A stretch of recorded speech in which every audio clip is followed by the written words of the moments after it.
All right, gather around, children.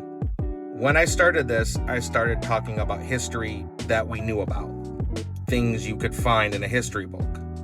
As time went on, I started choosing topics that are history and have a basis in fact, but we're not told about, or are things that are skipped over or unknown. And that leads me down some dark hallways.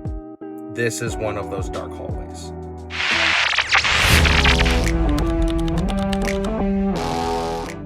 At the time, there were two types of medicine. Allopathic medicine. Now, allopathic medicine is the type of medicine that uses things like pharmaceuticals, surgery, medicine we have today. The other kind was homeopathic medicine. They used natural cures, stuff that had been around for centuries. It was created so doctors could make money.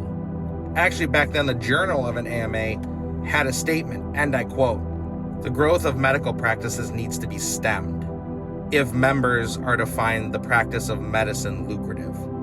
Basically, alternative medicine or homeopathic medicine needs to be stemmed in order for allopathic medicine, which is what the AMA doctors practice, to be lucrative.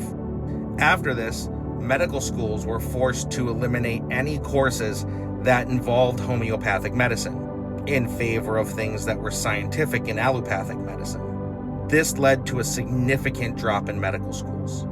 In 1904, there was 160 medical schools granting MDs. By 1935, there were 66. The AMA established their medicine, their version of medicine, which is allopathic medicine, as the only viable version of medicine, stating that the MD, by law, is the only one entitled to taking care of the sick. Doctors from that point were taught to use drugs and allopathic ways only. This was controlled by the interests of the pharmaceutical companies.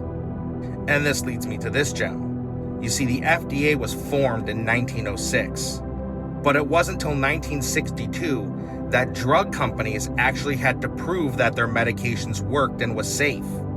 From 1906 to 1962, they only needed the approval of one place, the AMA.